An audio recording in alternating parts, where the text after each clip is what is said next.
Greetings, greetings. Welcome along to another live stream, another topic for us to talk about on the page we call Inspire and Be Inspired. Welcome along, everybody. I see we've got a few people with us nice and early as we begin. The broadcast is live on Monday, the 5th of April. I'm coming to you from Spain. It's 7 o'clock here, and we're going to be talking to a guest in the UK. And also somebody over in Ibiza. Before I do that, let me just explain where you are and exactly what's happening if it's your first time joining us. A channel I began a couple of weeks ago. A lot of ideas, a lot of inspiration that I've taken from friends who do the same kind of thing, and a lot of topics that I want to discuss, some of them deeper than others, but most of them are going to be with people that I know very well, and trying to also bring in some experts in their own different fields. Today we are discussing women in house music. It's one of the wider topics that we're going to be talking about amongst many other things. My guests are two ladies who are definitely very inspirational. They have very strong stories themselves, and I'm going to be bringing them onto the screen in just a few seconds. Before I do that, I want to draw your attention to a poll that we have. You can see at the bottom of your screen, whether you're looking on a mobile phone or on a desktop, there should be three lines. If you open those up, if it hasn't shown automatically, when you come onto the screen, it says, do you feel women are fairly represented in the house music scene?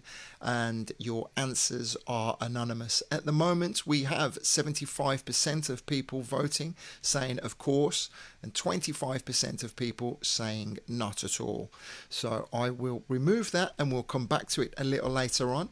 I want to say hi to a few people who have recently been over and liked the page. Thank you very much to Donna, Solomon, to Lisa Cox, Keith Simpson, Richie Ward, Tony Healy, and Teresa Cesvette. That name rings a bell. Thank you, guys. As you will see, we have some rather nifty graphics. When you like the stream, when you follow the page, when you share, your name will come up in lights as just a hero. As you can see, Paris has just shared it. Thank you very much, Paris.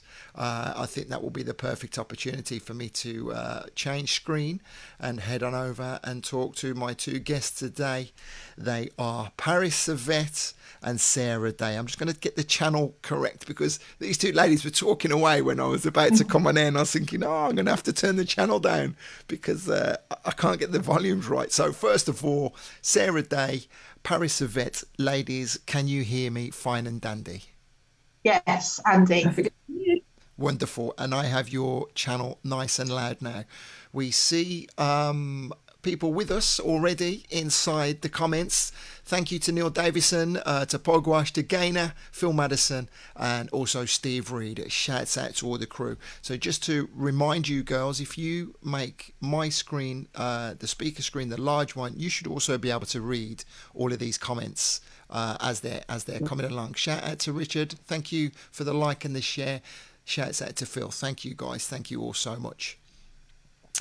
Okay, ladies. So where do we begin? Let me give you a little bit of insight as to my opinion of yourselves, and then you can share if I'm right or wrong. So as I did say, two ladies who are hugely inspirational for various different reasons that we will cover over the course of the next however long, 60, 90 minutes, maybe longer. Sara, a very successful businesswoman in your own right, who somehow ventured into the promoting game. And while this isn't a huge, your life story, I do want to find out how you did get into promoting Brighter Days and then eventually relocating to the sunny Isle of Ibiza, where you currently are. And Paris, a lady who sometimes I have to remind myself is actually a lot younger than I give you credit for. But I think you're a lot more mature than your age would display, if that's any kind of way of giving you a compliment. I regularly forget that you're still quite young, really, but you've achieved a lot in your young years, and definitely a very motivational lady. You've had your challenges, but not without getting over them and getting you to a place of real positivity right now. So would you say I've done you girls justice? Yes, Andy. Thank you very much. Too kind. Too kind. Wonderful, wonderful. Okay, shouts out to Jav, and I'll just from time to time direct my attention to the people that are with us live, because we want this to be as interactive as possible. So you'll have to forgive me, everybody that's watching, if I don't say hello to you immediately. I will do my very best, and feel free to ask the ladies any questions if there's any topics that come up as we're talking, or you have anything that you would like them to expand on. And when we finish that part of the conversation, we will come to your questions. So Sarah, seeing as you're at the top, I think we should begin with you. Okay. Tell us very briefly about so you're in Cambridge. You started the Brighter Days parties in Cambridge. Are you from Cambridge originally, or are you from London? No, London girl. Okay. Always a London girl. Yeah. So I grew up born in Kent, as Jamie will always remind me, not actually from London. But so I spent most of my childhood, teenage and 20s living in London. Okay. And I moved up to Cambridge not that long ago, actually, around 2015. Okay.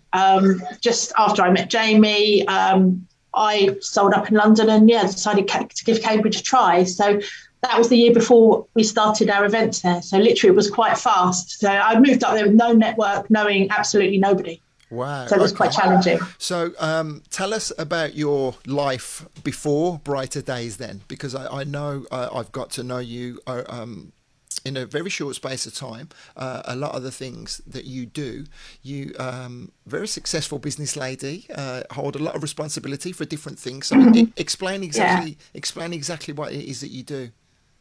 Okay, well, my main career was in fashion buying. So I worked for big retailers. I worked for people like New Look, VHS, Primark, basically developing and leading the teams that buy their accessories and beauty products mainly. I got into it totally by fluke. I didn't start in that career till I was 25, 26 years old. I had no idea when I left school what I wanted to do. I was a dropout at school. So really, my parents threw their hands up and despaired of me for quite a few years. I ended up working in a club behind the bar for 2 or 3 years. That was where I started out. And I suppose I wouldn't call it a lucky break, because I don't think luck comes into it that much. But I ended up working as a PA to the marketing director of Superdrug, and a job came up on the buying floor as an admin assistant. And I said, I really like the look of that job. Can I go for that job? And they were like, well, yeah, but we really want graduates. So you can go to the assessment day, but don't hold up too much hope. They were really encouraging. I went to the assessment day and they gave me the job, and then never looked back. I worked my way up really from the bottom to being, I think when I left, I was the head of buying accessories for New Look, then I left there in 2012. Wow. So, So it took a long time and it was hard work, but it actually, interestingly, we're talking about women in house music, but in the fashion industry, it's very much dominated by women. Mm-hmm. So I came from an industry where women were, they were the leaders through the whole industry. So that gave me, I think, quite a good grounding in sort of perseverance and knowing that you deserve the power. Uh-huh. I think is the way that you feel, because you don't really have that taken away from you. So it's quite a good and fortunate industry to be in. I think as a woman, I was quite lucky there. Brilliant. That helped me maybe with my positive mental attitude. Good. So you put a timestamp on that as 2012. What was the next step there? So in 2012, I left corporate life. I got to a level where it was much more about managing and much less about doing, and it just wasn't for me. I'm a real doer, and it became more HR and less work, right. less sort of dealing with product and stuff. So I took a bit of a jump and set up with a business partner called Howard, who I'm still business partners with now. And we worked with factories in Asia who develop beauty products and accessories, and we consult to them. So we don't sell anything. We're not buying and selling anything at all, but we help them strategize and help them deliver their business to the European market, basically. So we fill in the gaps that they don't have around design, around technical stuff, because our main products are health and beauty. So they're a very, very technical product. Yeah, they have to go through a lot of certification and stuff to sell in Europe. So we sort of partner with them and look at where their skill gaps are and fill in those gaps. You know, so we'll bring in a design consultant or a QC consultant or a scientist, whatever we need to make their offer attractive to UK or European retail, so that the retailer can buy directly from the factory rather than having to go through a wholesaler or a middle person who will obviously charge money. Very impressive indeed. It's complicated, but it's interesting, and you know, you get to go to Asia a lot. That took you backwards and forwards in airport lounges for many years, back in the good old days. Yeah, before Zoom. But interestingly, you know, the whole, I'm sure we'll talk about COVID and all of that later, but things like Zoom didn't exist, but now they do. You know, my air miles are suffering. So you got to start again from scratch. Okay, so we'll pick up on your story in a little while. I'm conscious of coming to our second guest now, and just say hi to Paris. Your story is slightly different, as I did say. Your history doesn't go back so far, but tell us, because I'm not really that familiar with your story from early on. So tell us a little bit about Paris and how you got to the point where I would have bumped into you at a Soul Heaven party, for example. So actually, you're actually the very start of my story, but it was a long time ago. I'm at the start of the story. Yes. So okay. My first job straight from school was at M&2S. Okay. Oh, actually, I do. We have had this conversation. So, yes. Yeah. So, of course, that's, you know, obviously what we did first, but started from the age of 4, been a musician all my life. And then I went pretty much straight from school into session playing, which there at the age of 17, I was playing with Paris Cesvette, Bugs in the Attic. I fell among house music royalty very, very quickly. Ended up working with Leon Ware with Bugs in the Attic, and then I also fell straight into jazz music. So I was working with jazz and house very closely. First job was at M&2S, the record label music agency, and that's where, of course, I really understood how big the house world goes. So of course I wasn't even old enough to be in the nightclub, but I was starting on pirate radio. I was doing the whole lot. So zoom through 15 years from the age of 15 to in my 30s of being a music producer, DJ, you name it, label owner. And that's the way to sum up the whole journey very, very quickly. Okay, well, I think you were a little bit too modest there. You went through that just a little bit too fast. You have a lot more accolades than you probably would like to give yourself credit for. You're very well respected amongst your peers. You have attained quite a lot of success in the music world. You're very well known. You have a lot of respect. I think I just said that already. And you have had your moments of highs and lows, and we're going to focus on that. But at this moment in time as well, you're in an incredible place. So I just wanted to get the introductions very, very quickly out of the way. I don't think there's anybody watching this who wouldn't know who both of you girls were anyway, but I think it is interesting to get your backstories. And we wanted to focus on women in house music. It's a very broad topic, isn't it? And the challenges that you faced. So, Sarah, when you moved to Cambridge, remind me, did you say why you chose Cambridge? Well, that's where Jamie's, my partner's from. So we met in, I think, 2014.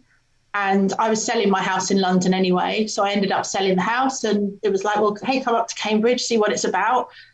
So yeah, that's what happened. So literally I packed everything up that I had. I didn't know a soul in Cambridge apart from Jamie, and it was pretty much starting again. Wow. Which was interesting. I moved, where was I living? I was in Chesham in Hertfordshire. I lived there for a year. And before that I was in Ealing for 7 or 8 years. Right. So okay. I am a bit of a nomad in that I've moved around a lot of places. Don't like to stay still for too long. Okay, cool. So brighter days. what was the light bulb moment that made you think, right, we're going to put some parties on? Well, it's really easy to pinpoint actually. I'd been living in Cambridge for a year and probably only met 3 people in a year who I would call friends. The nightlife was quite abysmal, to be honest. You know, it's a university town, but there was nothing musically that switched anybody on there at that time. We're talking 2016. And there was one event that happened at Cambridge Junction called Good Times, which was, it was held in memory of one of the promoters who passed away. And that was the galvanising point, going to that event, seeing that there were people in Cambridge who loved our music and of our age and loved our vibe. And I realised that, you know, this needs to happen again. But the promoters had no interest in doing it again. You know, they said, you know, this is a one-off, it's never going to happen again. So that sort of made me realise that there was not a market, but there was a collective of people out there who you know, liked what we liked and wanted to do what we did. So we were all sitting around after the party, literally a week after. It was myself, Jamie, and one of Jamie's friends called James. And we sat there and we said, you know, that we should do something like that. We should do something. So we started a Facebook group, and that was it. We just started a group to share tunes, share music and chat. And it grew very quickly we started on the 9th of January, and I remember the date, and it grew really quickly from 0 people to, I think, probably 400 or 500 people in a month. Wow. This was 2016, did you say? I'm sure it was 2016, yeah. Right, okay. 2016. And at this point, you know, literally I still didn't know anybody in Cambridge, but I started to get to know people really quickly through this group. And I remember saying to Jamie at the time, you know, if I don't meet loads more people in Cambridge, I'm just going to move back to London because there's no scene here, there's no vibe going on. And we just floated it in the group, you know, if we were having a little get together in a bar, would people come? And that was how it started. And we managed to twist the arm of a bar called Bar Rouge, which was opposite Fez Club, to let us have the upstairs room for about 60 people. And I think we sold tickets for £5. Joey Gill DJ'd, played the set of Brighter Days that's gone down in absolute history as one of our classic sets. I think it's his birthday today. It was yesterday, I think. Yesterday, yeah. Right, okay. So Joey played, I can't remember who else played. And it was at that event that I obviously met Black Wax, Steve Reed came along. And obviously Steve then became very much more involved and sort of partnered in the whole of Brighter Days. But that's really how it kicked off. And it was a tiny party in a bar. Mm-hmm. And then just by coincidence, it was opposite the Fez Club, who I'd been to, and they turned us down. They weren't interested in us having a party there because they didn't know who we were. And Amy, who was the manager of Fez, popped over just because she could hear all this craziness going on. And she popped over, and then on the Monday, I got a phone call from them, would you like to do your party at Fez Club? So that's what we did. And I think we had Victor Simonelli on the second one. We sort of jumped from nobody to, well, let's book Victor. That's sort of where we went, really. Excellent. Well, it's an organic growth, which is always a good thing to have. And so, who were your core crowd at the beginning? Then, if you didn't know a lot of people, just from basically from the Facebook group. From the Facebook group, yeah. From and this is interesting. I know you did a little live on this the other day. But it was all about it was all about a Facebook group, and it was never we never started the Facebook group to have events. We started the Facebook group. Well, I started it because I didn't know anyone in Cambridge, and I just wanted to, you know, more of a friendship thing and share it. You know, and it started very much based around sort of soul music and that sort of stuff. It wasn't really soulful house. You know, we started off soul and disco, and that's really where. But we sort of edged into the more housey side. I do know that Cambridge does have a very strong history in the music scene. Yeah. A very strong pedigree, but like a lot of things, it kind of fell off the map in the early mid to late 2000s, as did many places for whatever reason. And so you obviously, your core audience was a younger crowd initially, or not so much? No, it started off, I would say, old, I'd say 40, 30, well, 35 to Old fogies. 45. Old Old fogies. people, really old people. Only because they were friends. It was friends of friends and friends of friends of friends. But I think what we did successfully was we actually developed a brand quite soon on. You know, the name Brighter Days, I mean, it literally came from our very first session, sitting in the living room saying, oh, we need to do a party, or what should we call it? Well, it needs to be like the name of a tune, a really cool tune, a really strong tune of that era. And that's how we named it, obviously, after the Dage song. Nothing to do with my surname, and I didn't even twig that until someone pointed it out 2 or 3 years later. It never came into my head. Never, ever entered my head. But yeah, I think it was it was on that day that we said we'll call it, if we ever did a thing, we'd call it Brighter Days. That was the name of the group. It was actually, the music group was called Brighter Days. Well, there's 5 years on, there's a hell of a lot of things that you've done, and we don't really want to document that too closely, but some of the highlights, you would say, of Brighter Days. Oh gosh, well, doing our first mini festival, I think, was exhausting but amazing. That was, I think, 2 years into the journey. We did an all-day festival at the Plough in Cambridge, which was great. Selling out the Junction, we did a collaboration with Glitterbox, which was great. It's a huge venue. You know, that gave us the ability to put on a really amazing production, because, you know, it's 1,000 capacity venue. So to actually work on that sort of party and be able to bring the production, you know, we had full Gilman sound in, we had the whole works dancers. That was really good to do. And I think getting Tony Humphries to play for us in our last party, that for me was the highlight. He's my all-time favourite DJ. So that was amazing. Beautiful. I think we went out with the right thing, you know. You went out on a high. Well, we'll talk about how that has progressed now and where you are now. Paris, Tony Greenaway, hi mate, has just asked a question that we will get around to answering, so don't answer it now, but I'm just going to put it to you. Can you ask Paris how come there hasn't been a follow-up from her superb album? Is this down to women not getting a fair shot in the industry? So have that in the back of your mind. Let's go back to your early productions. So you say you were working with the luminaries, the West London, North West London Massive. What is your memory of a highlight where you had to pinch yourself and say, what's going on? How am I doing this? You know what was crazy? It happened so fast. So to give you some kind of spin of it, so I live in Hertfordshire, so a very kind of not the most ethnic area, but obviously growing up in a multi-ethnic household, I was pumped with jazz, soul, smooth jazz, funk, reggae, you name it. So my music style, from studying classical music and standard jazz, it's really 7 days a week I started playing when I was 5. So by the time I was obviously finishing, so from the age of 5 to 16, my kind of creative brain was insane. So I actually started producing when I was about 12. Wow. And I was collecting smooth jazz, Bobby Colwell, Dave Koz, Will Downing, Stevie Wonder at the age of like 13, 14. So very early, I had a really mature ear.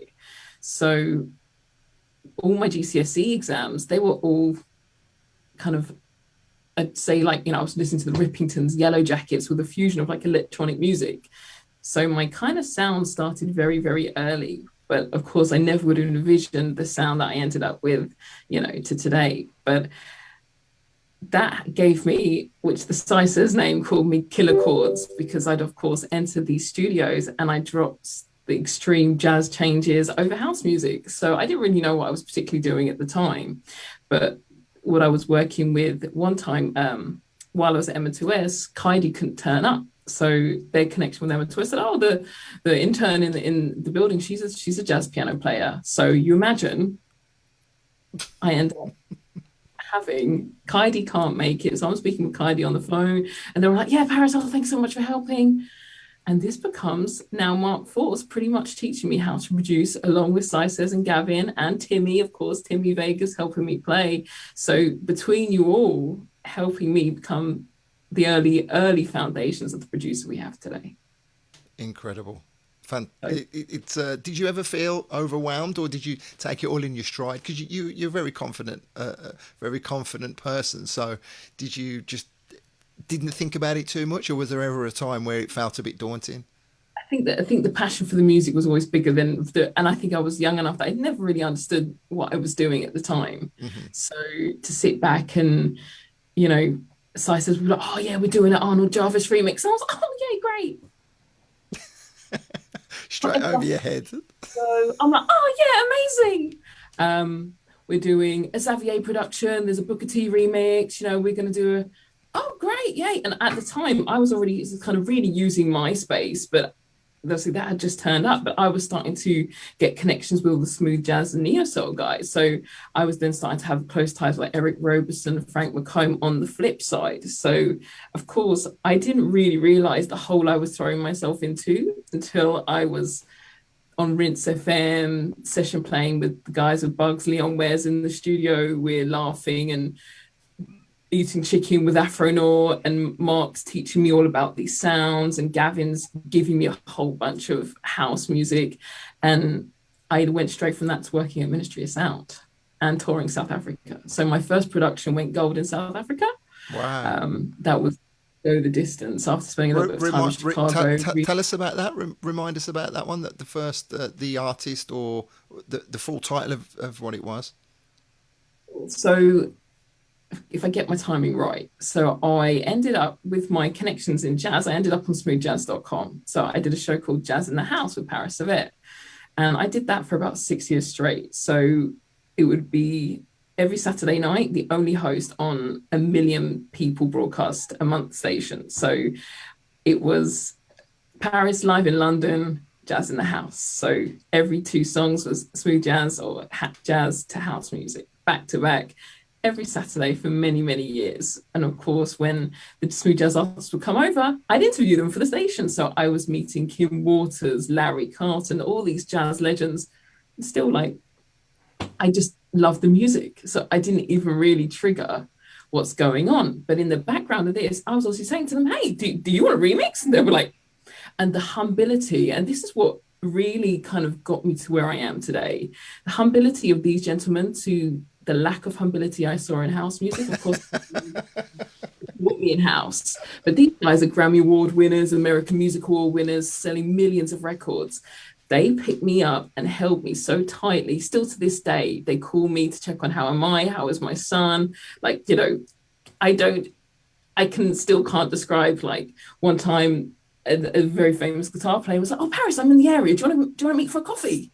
And I'd be like, sure.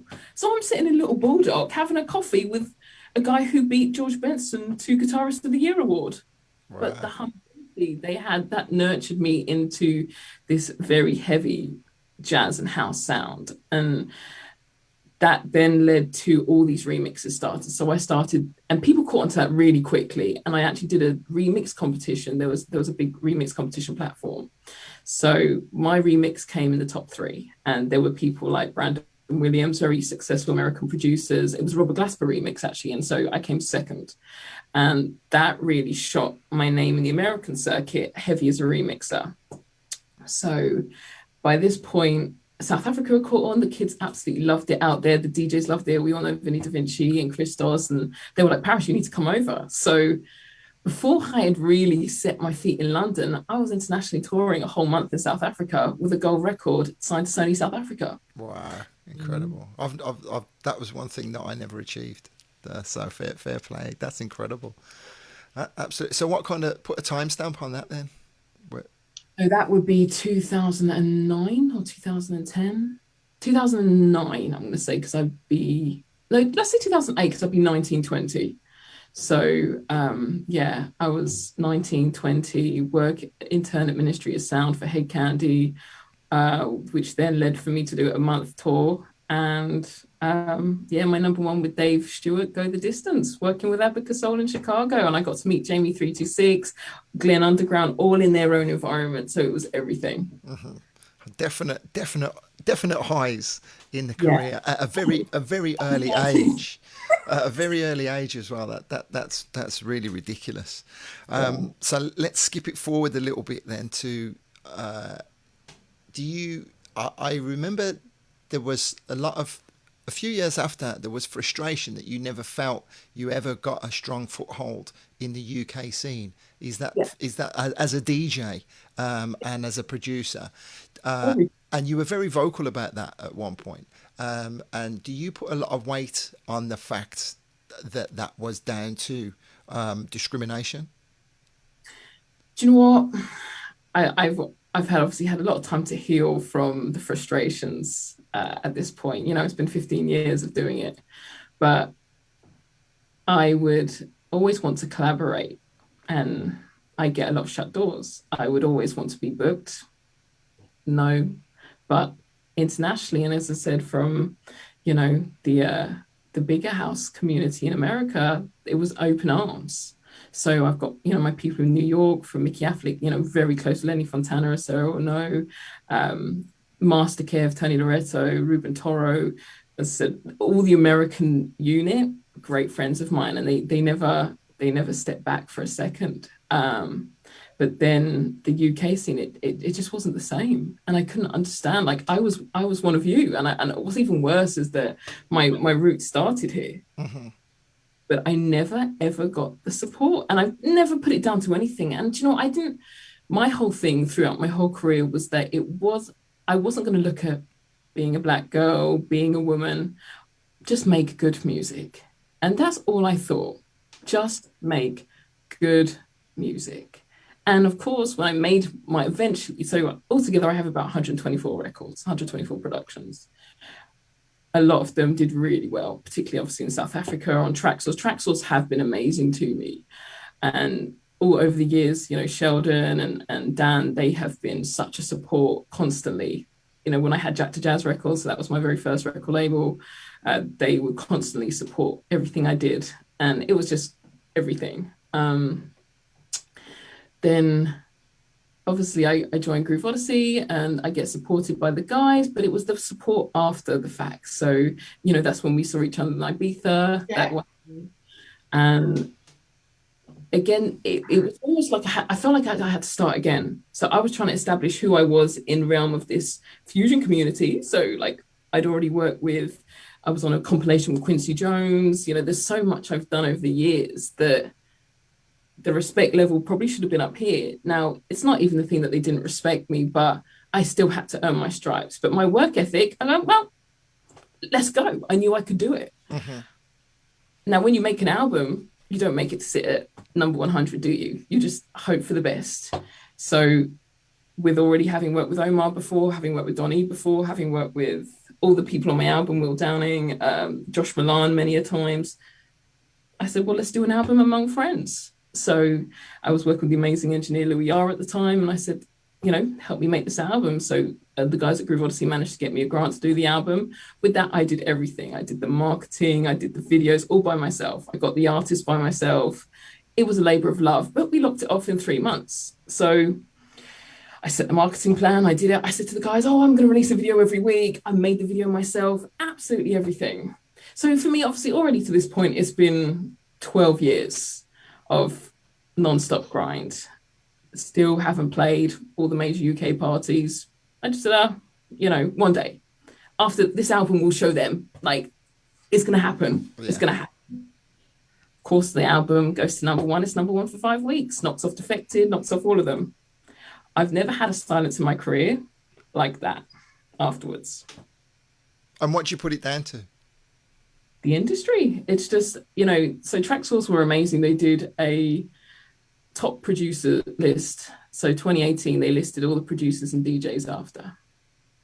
And, of the year. So all the top people you could imagine. I was number 19, which was fantastic. But I was also the only woman of color in 100 producers. Mm-hmm. So already you set your height, you set your sights on your statistics. I'd done what I said I was going to do, which was making an album and hope for the best. I didn't make it and I think part of my frustration, every time I've aired my frustration, it's been taken of what I've expected. But when you look at who I've worked with and years I've put in, I didn't expect anything. I just wanted to be the best producer I could be, from who I'd worked for the instruments I played. You know, I played every instrument on the album apart from Kylie Tatum did some keyboards for me, which was everything. Yeah. And, you know, to high acclaim, absolutely outstanding praise from all of your peers. but I didn't get any media support. I didn't get a mix mag in there. All the things that my record label were doing for other people, I didn't get. And I think the final closing was that, you know, the record label owns a festival. Why am I begging to be on the festival when I've helped you run the festival? I've helped you, you know, I've helped do things. And I got told that a lot of people would dream to be in the position I'm in. Mm-hmm. But at some point you learn your worth. And I'm like, hold on. If you put my name into Google, you get 72 pages that reference a music producer. I'm like, this has been 15 years of my life. And I got sick over it. I got really sick to the point that the doctor told me it was a cancer scare. Wow. And I was like, what more would I have to do at this point to prove myself? I've helped run Weekenders. I've released a record label. I've owned a record label. I have 124 songs, toured internationally. The respect was insane. But at home, like, I never got booked for Southport. And then I think that also the closing thing for me was that I got cut off because I was asked, you know, there's a bit of beef between different stations in the UK. Mm-hmm. My own record label cut me off for joining the other one because the other one was offering me money to DJ. Yeah. Well, unfortunately, it's a bit deep and it's difficult because all the parties aren't able to put their point forward to defend their actions or explain their actions. But you know, the thing is, though, the international talent can play for who they want to play for. This is the bit I never understood. Mm-hmm. But politics, unfortunately, politics is politics. And, you know, I'll quite happily say sometimes people are a little bit short-sighted and they're a little bit small-minded, you know, whoever it is. And it's unfortunate, really. It doesn't need to be that way. Well, it was just the thing that this is a homegrown talent and is 20 years below everybody that she has actually proved herself to be somewhat of a talented equal among. And yet it's not enough. Mm-hmm. You see? Yeah, I know. And it's crazy. And the reason why I wanted to focus on your story is because there will be so many other people going through the same frustrations that you're going through. And I'm sure you'll confirm. I reached out to you and I said, Paris, I understand your frustrations, but there are ways and ways to go about what you're trying to say and the way that you're trying to do it. And we had some backwards and forwards, and we were conversing, you know, because sometimes you can burn bridges, and then other times it's like, well, no, let's just, them bridges are long gone, you know, and there's nothing you can do about it. I think when it becomes straight disrespect, that's when people just don't care. And that was the thing for me, like, openly in your face, Mm-hmm. know that, and like, that's all I get. Okay. And what do you do against that? So if you literally, it's like how many times you need to interview for the same position. And you've got all of the qualifications, accolades that you need. You're overqualified. Yeah, constantly. So you imagine, I would have people in the States reach me out to headline where I wasn't good enough to open up in the UK. It's insane. Well, we're going to come back to you because there is that's the lower part of the journey, and you put the line in the sand, and then you push through that, and you moved on, and you went above and beyond. So we're going to come back to that. I just want to say hi to everybody that's with us watching live. We've got great coverage. A lot of people are liking it, sharing. So thank you guys. I can see in the comments to Kelly and Phil Madison, Jane Harrington giving you a lot of love. She says she's got nothing but respect for you. Tony Greenaway comes in. Paris Cesvette for VB 2022. Okay, so. Wow, he's put me on the spot there. I'm sure we're going to have to see what we can do about that. I might know the guy behind that event, actually, see what we can do. Gaffer Blue saying, what a journey, Paris. And Becky Thompson also giving you praise, saying the most humble person she's had the pleasure of calling her friend. Thank you for your comments, Becky, and thank you to everybody else for being with us. So we're going to come back to Paris very, very, very shortly. Sarah, I don't know. Do you have any lows in your brighter days story? Oh, well, yes and no. I think for me, something that I noticed as the events got bigger and bigger and bigger is that your reason for doing them, and this is what led me to take a step back, actually. You don't have that same motivation for doing them because it becomes like running a business and less like throwing a party for your mates. And I think that's one of the things I found quite challenging, because with that comes quite a lot of envy and downright nasty behaviour, actually, from other people in the industry. And that's what I had to put up with. Right. Oh, really? You found that? Well, look, everyone says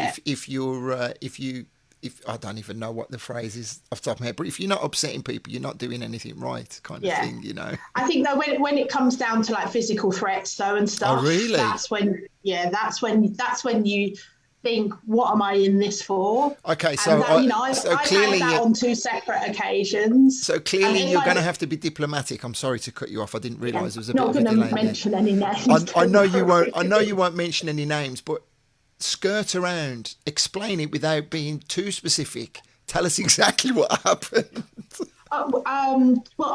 Two totally separate occasions. I've had really nasty, vindictive behaviour towards myself and actually, and my partner actually the first time.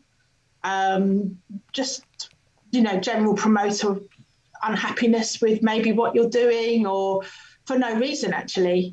Just people sometimes get that little green-eyed monster, don't they? And they think they want to have a pop at you. So yeah, I've had people threatening to come to my door and all sorts of things. The first time, and the second time was a little bit closer to home.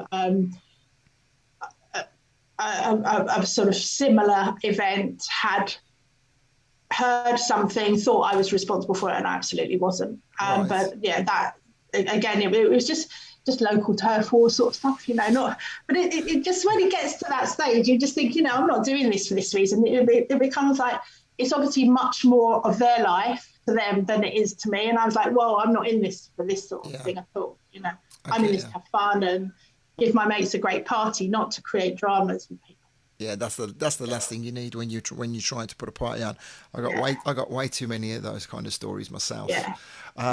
Do you feel that was, you were intimidated because people felt they could intimidate you being a female, or do you think that you would have got that regardless of whether you're a male or female? I think the first time, yes. The second time, no. Right. So 50-50, okay. I think. 50-50. Yeah, I've been quite fortunate.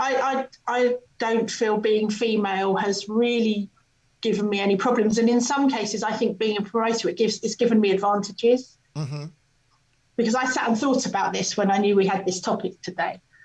I actually think, I had certain advantages without being stereotypical about women, but women are more organised, let's say. And from that point of view, it surprises me that there are more women doing what I did or do, because it's actually completely made for women to excel. Okay. Really. So it's quite natural to just make decisions without thinking it through too much. Did you ever have any female DJs? Yeah, we had Natasha Kitty Katz played for us. She was one, literally, I think we go for our first gig after our Southport. I think it's a Southport party where she really came to people's attention. Right. But yeah, Natasha Kitty Katz was probably one of the main ones. We didn't really, I've never thought about choosing or having male DJs or female DJs, and a lot of people are, you should do an all-female DJ party. And I'm like, no, I actually agree with that sort of thing, highlighting something that you shouldn't have to highlight. Sorry, I lost you. But I'm thinking, when we did...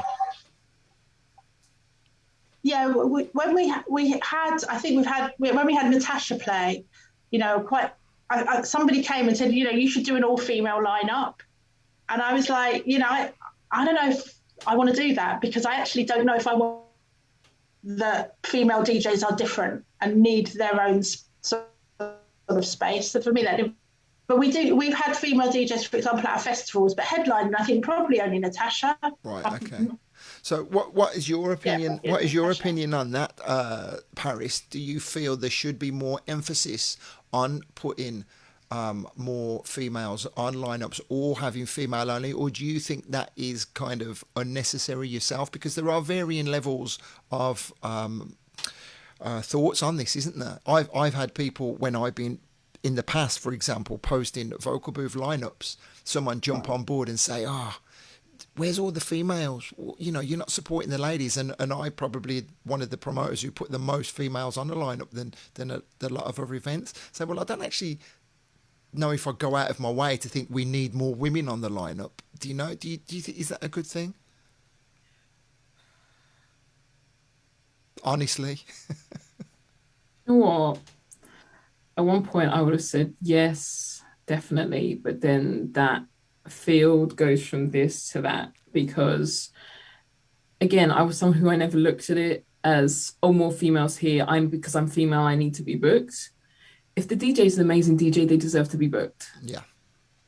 But I think we need to do a better job generally at having more unbiased talent. Obviously, everyone books talent for what they book for. But if you have someone, like, let's say, like myself, changing down as a producer, as a chart, proving themselves as a radio DJ, they should be booked. So I think promoters do honestly, and then I think consciously, we should have a look at a more balanced lineup too. So if that can have a mix between the two, so if we can go, okay, yes, let's have a look at those who are producers. Okay, cool. We haven't booked them before. Great. And then do we have enough women in the lineup? And I think it generally does need to happen. But I think as long as also they've proved themselves or have made established positions as a talent, or even if they want to start their journey, I think then windows need to be opened a lot better than they are. Because the biggest way I can use it as an example, I started when I was 15. The same people at the top are the same people at the top now. There's never been anyone else allowed in. So yeah, I think more work needs to be done to allow that to change. Right. Okay. And steps yourself to make this happen, with parties, events. How far down that road did you take it? I went all the way. I do own a festival stage, which is lovely. So I have a stage at Ballstock Festival, which we are resuming this year. But I have a beautiful army of young talent. So I have DJ Amir, AJ Gonis, Ed Bell. So these are all wonderful producer DJs that I have such a passion for. But sadly, I've had to, and of course CJ Cooper too, I've had to say to them that I'm going to have to take a step back until the industry gets a little better, because at the moment, you know, especially during COVID, there isn't a lot we can do. But every chance I have to encourage, teach, develop from my experience, then I definitely do it. You know, that's what OPOM stood for, understanding that, you know, I was told from a couple of people, a soulful album is not what people want, but the sales obviously prove different. And my whole career has always been soulful, jazzy music. So yeah, it's just been making sure that gets heard in for the talent it is. I'm a big believer in, you know, from being a musician, talent is talent. And, you know, even with all my artists, I don't get involved too heavily in the sense of molding their creativity. So I let them do what they feel, I let them understand. And even with the singers that I work with, I create a very flat instrumental and then let them mold. So I think always it's about artistry winning. And I think we need to do a lot better in understanding people's artistry and helping them become the artists that they have the potential to be. And really, as an industry, supporting talent. Like, I think asking people to play for drink tickets or £100 here and there isn't going to help them build a recording studio at all. Mm-hmm. Yeah, I hear that. I hear that.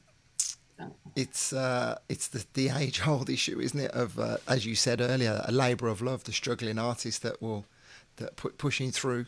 There has to come a time when it changes, that someone has to be given that opportunity. What I think is as well is like from the position I've been in is watching the international talent again, not that they don't deserve it because they're amazing, but like £3,000 or £4,000 a set, and there's 12 of them, there's 20 UK talent, and it's like you took off two internationals and even gave each UK one 200 quid. That's better than this army of people playing for drink tickets. And it's like an economy. We're not building a soulful economy. So often, and as you even pull me up and you're like, Paris, you can't always say it. And I said, but I have to say it because I've grown up in this business, where I wasn't an adult when I came and I was a child when I started here.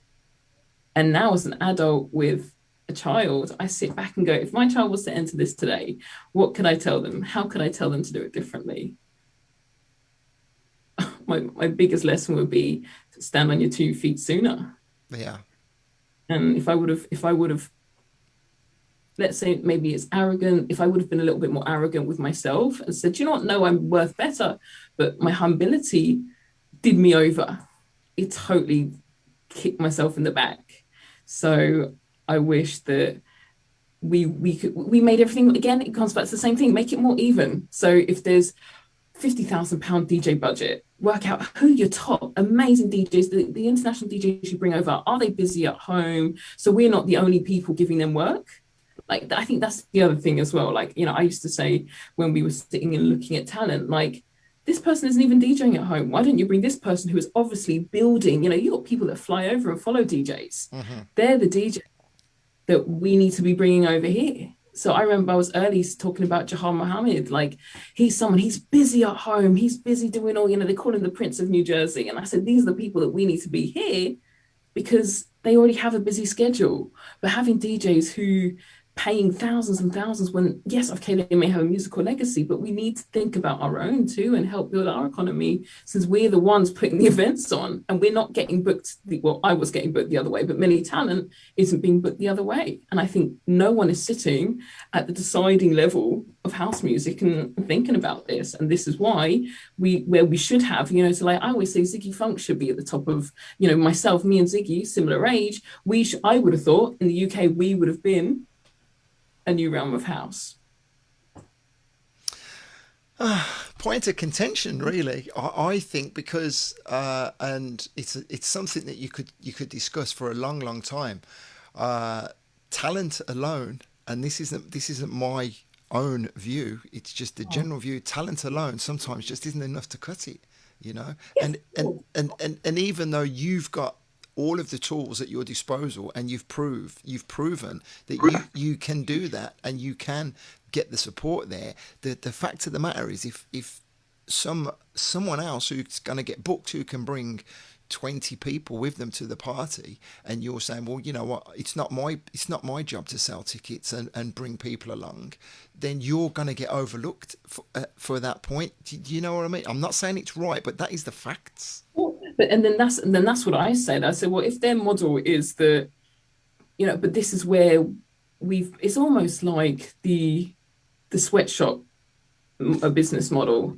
So, okay, these DJs aren't asking for any money, but they'll bring 20 people along. So yeah, we'll develop them. And then these same DJs, a lot of time, they actually have a 9-to-5 rather than spend 15 years in the business. So they've got money to pay a ghost producer. And that's how we filtered this whole business down.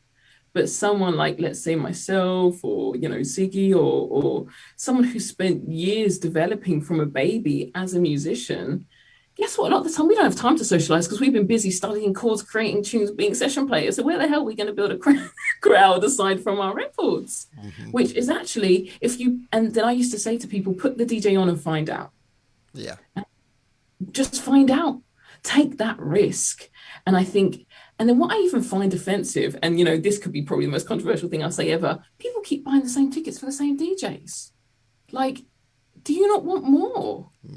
True, but a lot of the people that are going to these events now, I'll be just as controversial as you. Do they even care about the lineups? They're just going to hang out with their friends, So a lot of these ridiculously, £1 million budgets, or the promoters don't need to be spending that much money on the talent. They really don't. They'll bring just as many people through the door, spending half of that. But you know, who am I to make that that claim? You know. But this is it. And that's my thing. I just said to myself, and that was what I focused on with OPOM, that I would always bring, I work with legendary talent like Lee John, of course, and mix it all together. So the same space where you had new talent, you had legendary talent. On the lineup, we had someone as young as Billy Cox to someone like Paul Bozak. And the place was rammed, and that didn't hurt me. Yeah, I know what you mean. So Sarah, as a promoter yourself, who started off with no idea of where this was going to take you, to booking local DJs or people that you've heard of, who you say, Joey Gill, doing one of the legendary Brighter Day sets at the very beginning, to and I saw Joey pass through earlier, by the way, and shout out to Steve Reed, who was with us, to then progressing to book Tony Humphries, because that was someone that you really looked up to and you idolised. Did you feel the pressure, if you'd have carried on along that with that tempo, that you would have had to keep up in the game and getting bigger DJs to? Did you feel the pressure to have to bring the numbers in? That was dictated really by obviously the size of the venue. But I think had COVID not struck and had no, I think it was November 2019 was our last big party happened. We were already, Steve and I, and saying, we actually don't need these big DJs all the time. Because we'd actually held some quite successful non-headline parties as well. And we actually felt, that we were getting a following, but people were coming for the party and coming for the whole event and the experience. And we could not spend that money and still have a successful event and actually give local British other talent a chance to come through. We're very much a collective as well. Brighter Days isn't just me, it's myself, Steve, CJ, Simon, Adi, and all the people who do our decor. We're a massive, it was a massive team effort. And I think everybody played their part in making the event a success. It wasn't just about the music. It was about everything. Well, so I think we ended up probably, and in a similar way with Vocal Booth, you've got people who come hardcore for the music, but you've also got a lot more. There are other reasons for coming. There's the whole family thing. People, it's a different vibe. There are some events that have that, and I think we were fortunate to get that quite early on. In that people, a lot of our crowd weren't as musically savvy as perhaps we are, but they weren't coming for that particular music. They liked the music, but you could have put any of the DJ playing the same music and they would have been, I'm coming for the party, I'm not coming to hear X, Y or Z be played. So sort of, it's quite different. Brilliant. You got to the point, and so again, bring me back. When you said you were going to move, you were relocating because you were fortunate that you were able to work remotely, so to speak. You always had that niggling thought in the back of your mind because you'd spoken to me about property in the area, and I've got to give you credit. You're one of the very, very, very few people who have sent me messages and discussed about wanting to relocate, and I've spent time giving them the information, and you actually went through with it, and so that you're now sitting there in an absolutely breathtaking premises over in Ibiza. So congratulations to you for doing that. What was the deciding factor that eventually made that happen? Brexit. I'll be honest. Right, okay, Brexit. As simple as. Only because, obviously you'll know, living in Spain, timing-wise, it was one of those, if you don't do it now, you're never going to do it. So the timing wasn't perfect for us, I've got to be honest. If we could have waited another few years, we would have done, because Jamie's son, we're actually literally 21 yesterday. So we left him in the UK because he was on an apprenticeship. Came out here. We actually came out 4 years ago nearly now. We came out for a few months in the summer. worked remotely, didn't tell anybody that we came, didn't tell any of our clients that we came. And we were like, well, if nobody notices, then it doesn't matter, does it? Exactly. So, that's basically how we did it. And then we found a place to rented for a year. We bought a house last year. And then, I think COVID's been good in a way because it's solidified that working remotely now, because it always used to niggle in the back of my mind, I'm now not in the UK, are people going to mind? Is it going to be a problem? So, no, it's not. But, we're quite fortunate that we can work remotely. But also it's quite ironic, obviously, coming out to Ibiza. I came out here and said, I'm never, ever going to do any events ever again. When I moved out here, I said, that's it. And literally within a month or so, we had some little parties going on and stuff. So you can't get rid of the bug. You can't get rid of that bug once it begins. No. If you're a social butterfly, so to speak. Well, okay. Well, we've been chatting for over an hour now, and we've still got some way to go. But it's incredible how fast the time does go. While we're talking about you in Ibiza, and I look at the sweatshirt or the jumper on the wall behind you, the other way. We need to get to the crux of the title of today's talk, Pussy Power. And can I just confirm, Paris, can you please confirm that it was you who came up with that title, Pussy Power, and not me? Because Sarah did the pussy emoji, so I was like, oh, Pussy Power. That's the only reason why. Loads of cat emojis on the chat. Yeah, so Sarah now has jumped on board and is helping out. You didn't actually set up the cat sanctuary. No. It's an official charity, isn't it? Yeah. So basically, the charity's been running in Ibiza for 20 years. It's called Care for Cats, and it was founded by a lady called Angela Collins. 20 years ago, she came on holiday to Ibiza and saw loads of really sort of bedraggled, starving, feral cats. Uh-huh. And so over the following 10 years, she used to come over twice a year, bring a load of people over from the UK, set up in a vet and basically trap, neuter and return to the wild feral cats. So that's basically the charity's sort of core purpose, is to humanely reduce the population of cats in Ibiza. Uh-huh. Because there are so many. We're actually doing a cat census at the moment, trying to count how many cats there are. This is one of my projects. But I reckon there's over 250,000 cats here and 150,000 population. It's insane the number of cats here. And there are lots of people here, the suffering and cruelty is unbearable. So, it's a charity I'd known about actually for probably 15 years and always wanted to help them, always wanted to work with them. So when I came over, COVID hit, I've got loads of time. Mm-hmm. And I was doing a few kittens and ended up doing a lot more as a charity. Well, you can't hold yourself back, can you? You have to go in 100% in everything that you do. So it's Care for Cats. You're just putting together all the information for a brilliant new website, a whole heap of new projects that you've got lined up. Yeah. Merchandise as well. This will all come back to your roots to working over in Asia. You've also been working with some events on their merchandising as well. And tell us about the fans also. Oh, yeah. Well, this is my other. So, I've got 4 or 5 little ideas of things that I never have to. You always have to diversify. Never put all your eggs in one basket, as they say. So, another little project that I started probably 3 or 4 years ago are fans of the wavy kind, to keep you cool.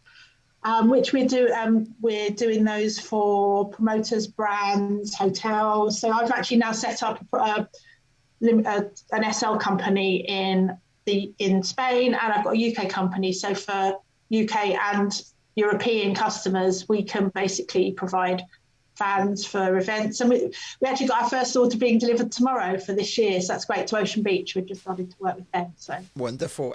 We Vocal Booth family will be more than familiar with the wonderful product that you that you deliver, because we were one of your earlier customers. You are. And so just confirm the name of the new name of the new company now.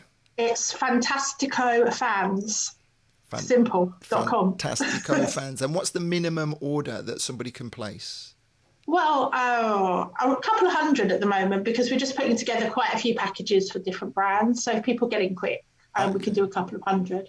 Brilliant. And but also if you do the giant fans, I think we can do 50, 100. Right, cool, okay. And Yeah, you, we're you flexible. you have your own presence on Facebook and on internet Yeah, as well. exactly. And I've got a person called Helen heading the business up as well. So if anybody's interested, I can put them on to Helen and she'll take care of them. Wonderful. Okay. Well, there's still more that I want to talk to you about, but I'm actually very, very keen after we've just been talking about some of the darker times for Paris. I want to now shed some light on the amazing energy that she now has in her life and the new journey that she's taken. So Paris, from the disappointments and the frustrations that you dealt with, tell us about where that pushed you. So, it feels so good because, obviously when you said to do this, I don't speak about it anymore. So I always feel like a little bit like, oh God, I just don't speak about everything. But yeah, it's so amazing now. So after I kind of got the health scare, I said to myself, right, I don't know what I can do. I've done this, baby falling asleep on the arm, making music, what more's left? So after realizing it wasn't a horrible illness, I was told I just need to move a little more and maybe take some stress out of my life. So with that, I understood I need to work on my nutrition, work on my exercise, and I found the gym life. And so I decided to, with the help of some wonderful loved ones around me, enroll into the National Academy of Sports Medicine. And I became a corrective exercise specialist, level 4 personal trainer, and nutrition specialist. So that then put me onto a journey of healing like I've never described. And I was so lucky that my first job was in the strength and conditioning center. So it went straight into the core of bodybuilding, powerlifting, working with Olympians, gold medalists. It was just the greatest thing I could have done because for the first time in my life, I felt my worth. I felt like my knowledge meant something. To kind of be gifted of things, so to help someone in their journey and be thrown things for your worth where my whole existence has been fighting for my worth. So it was absolutely amazing and my mentor, you'll see him I tagged him on my page because he's about to take me through kind of the last stage of my fitness journey. But Steve said that it's the biggest and the quickest kind of fitness business growth he's ever seen in like 20 years of personal training, but just the ability to take trauma out of people's bodies. So where you have a physiotherapist and you have instant trauma, so, God forbid you're ever in an accident, you go to a physiotherapist and they help you with the pain through the body. But as a corrective exercise specialist, I take pain, if you hurt your shoulder 10 years ago, hurt your ankle 6 years ago, whatever it may be, I can fix that. And that's something that I've been doing for the past year and a half. And I absolutely adore it. It's been so good to the point where now, of course, I'm doing my podcast, Wellness and Wonder, where we speak about the healing journey. Because what I really understood is trying to help people lose weight and get to their best self. As much as we can do the physical work, it's a lot of internal work. And that helped me understand a deeper realm into people, into life. And with that, I understood the kind of path of metaphysics. So I'm working on becoming a doctor of metaphysics while still helping internal health and external health. Wow. So just generally doing the full healing process with some very good musical knowledge. That's brilliant. I mean, just to see the shift in energy just from you talking about it, it's so very, very apparent. A lot of the people that I talk to, I will be inviting them back to come again because there's a whole evening that we could discuss about nutrition and diet and attitude. I myself have been through a few different transformations from when I stopped being a DJ and when I stopped traveling. It gave me the energies to focus on getting myself fitter, being able to run, being able to go to the gym, and understanding that losing weight isn't about doing 30 sit-ups of a morning. You know, it isn't about going for an hour long run and then treating yourself to a glass of wine on the evening because you've done it. You know, there's so many avenues that people really could improve their lives if they actually just spoke to experts. Would you agree?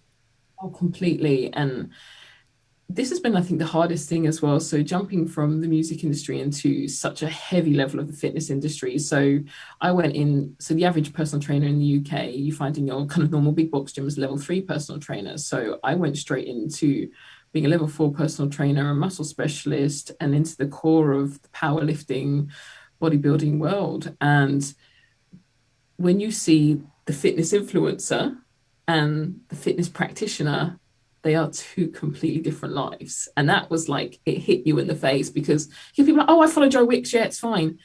You have a bad ankle. You shouldn't be following YouTube stars. You shouldn't be following Instagram stars. And obviously for the average fit person, that's perfect. Or for the babies needing PE, that's everything. And that's perfectly enough.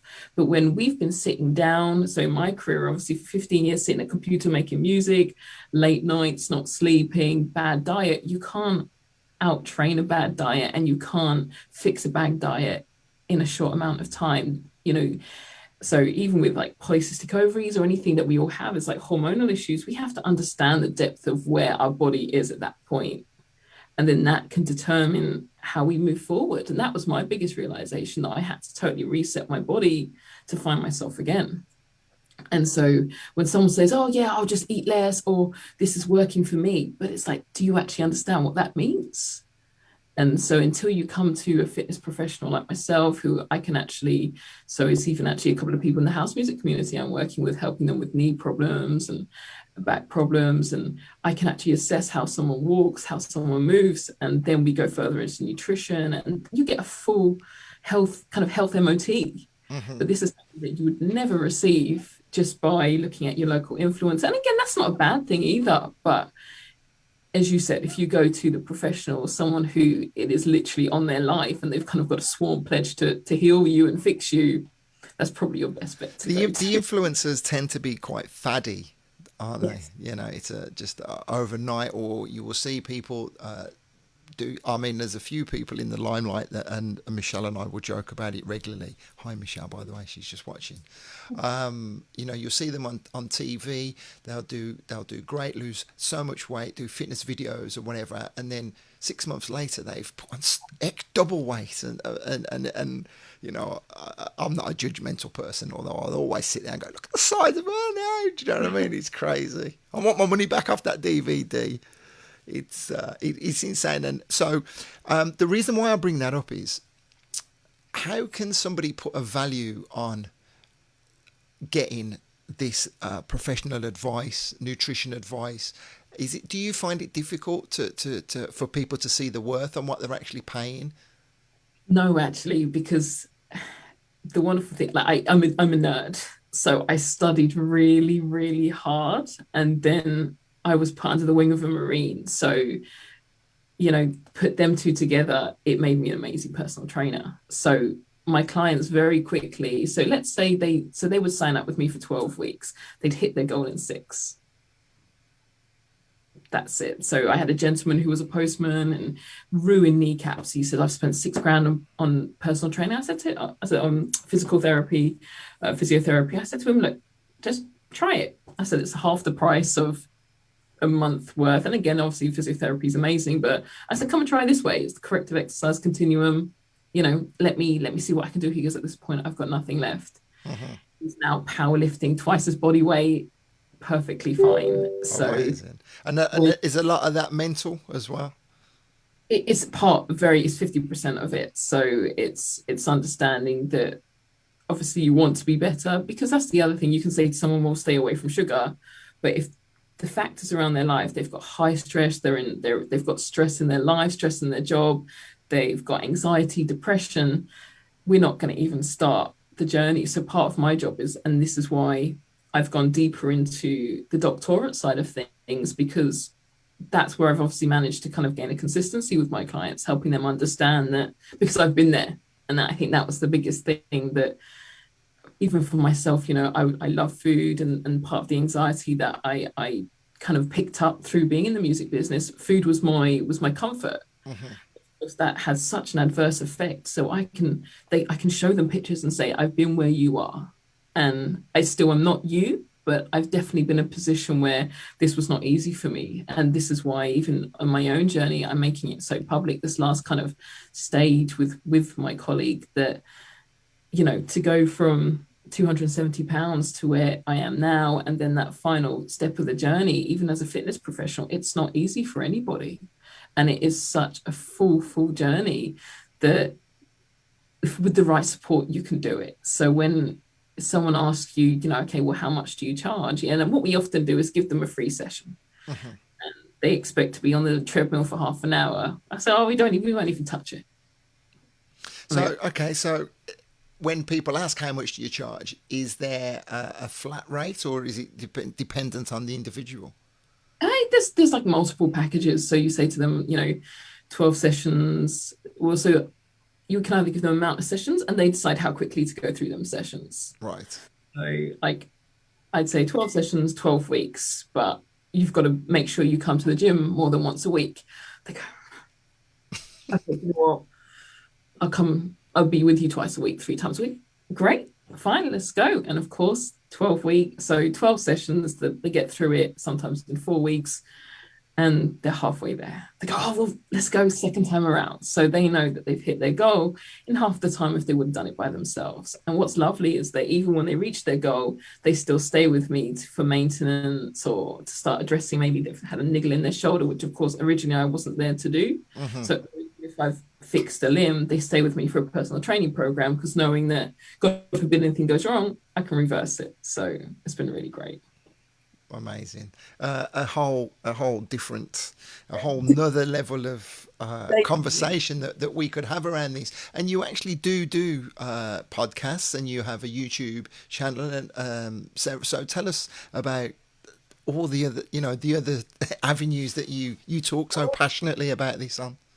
So as I said, like, from working with all these amazing people that I met as my clients and now my friends, and there's always like a niggling things, whether it's work or relationships or life. And I was like, maybe just people need to, there's enough podcasts around. But my friend, she asked to interview me. She's a chef. So my co-host, Francesca, she is a chef turned a life coach. So my whole approach to health is from a more scientific basis, but that's even from the approach of spirituality, that I approach it from a scientific basis. So, I see it of will or energy. So if we put enough intention into something, we've put our whole scientific makeup into being something or doing something. Where her as a life coach, it's a lot more wonderful. It's a lot more magical. So she asked to interview me about a more scientific approach behind the things that she taught.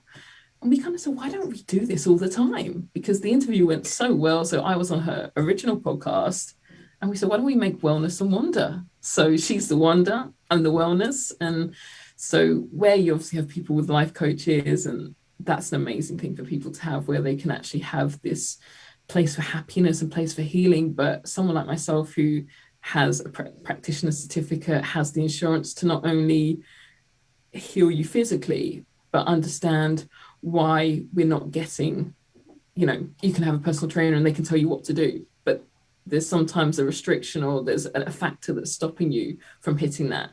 So through the podcast, we address all these things. So things from self-worth to relationships to, and we speak to different people in different fields. So technology, religion, science, actual other health experts. It's absolutely amazing. So just to try and get as much, and relationships, we're currently going through a relationship series, but as much kind of fact on things that are wellness, our spirituality is science, but my approach to everything is kind of science. Well, because I'm definitely sold on that podcast. So how far into it are you now? we're 13 episodes in, so it's really good. So we've interviewed a gentleman who has got one of the biggest mindfulness groups on Facebook. He's got something like 450,000 people. He's known as the Mindfulness Man. And speaking about him, he to the point, he discussed how he almost left his family to become a monk.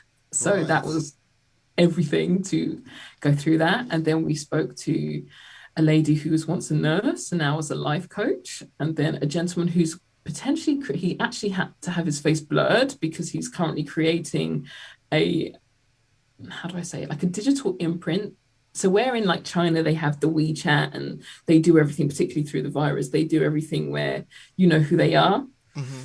Gentleman's create a network where it's all about privacy, because as we know, our data is really the new currency. So his concept is that, or what he's working on is now that our data is going to be private. So the phones will change, the way we do social media will change, and he's building this big model. So it's about technology with heart. So right. And is that podcast is live now, or that, yeah, that's live now. So just confirm wellness and wonder. Wellness and wonder. To Yes. check out that podcast. Well, after we've finished, I will invite you ladies to post any links that you want to into the comments. We've had a fair few people commenting throughout the course of the evening. Still, quite a few people watching as well. Sarah, you're sitting there in wonder, listening to Paris's journey and her story. Yeah. Do you take a lot of inspiration from those around you? Because you're very motivated, a very driven person yourself. Do you ever find your energies drop, or are you always 100%? I don't know. I think living in Ibiza now, I think because of the COVID thing, everything's a slower pace of life now. Mm-hmm. And that's one thing I've really noticed over the past few years. You go from being really full on. I think I'm extreme all or nothing. Mm-hmm. So I probably spent a year actually sitting doing not very much, which has been really nice. I was just about to ask you, is that a good thing? Sometimes it's nice to be able to slow down. Yeah, because I think and this pinpoints another reason why I sort of stepped back from the promoting game and the parties.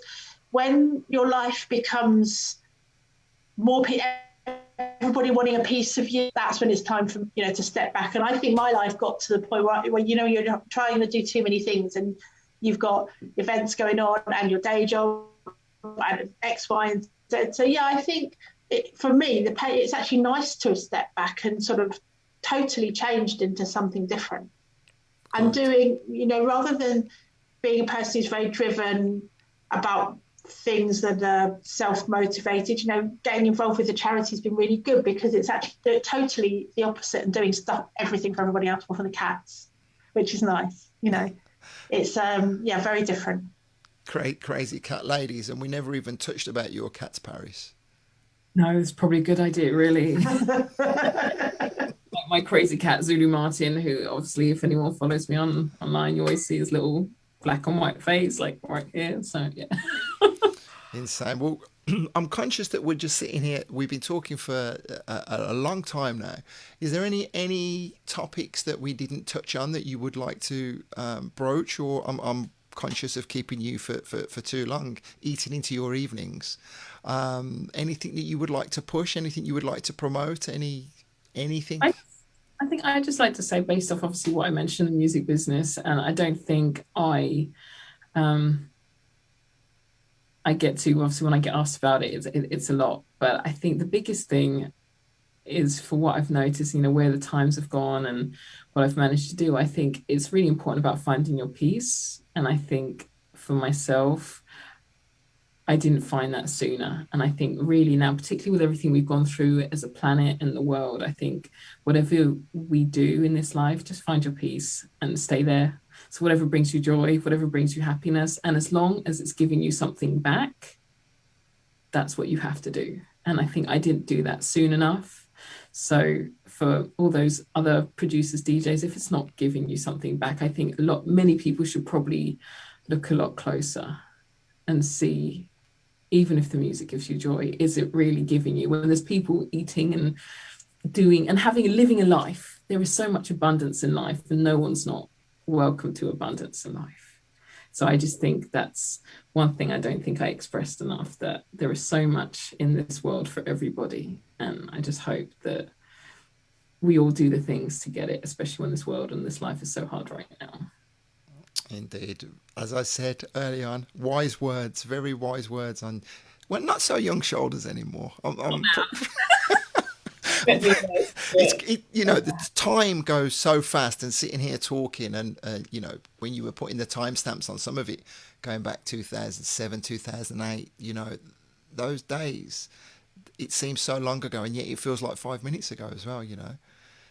I remember we talk about it regular when we speak, being stood side by side in the booth at Mata, watching India perform, and me in floods of tears.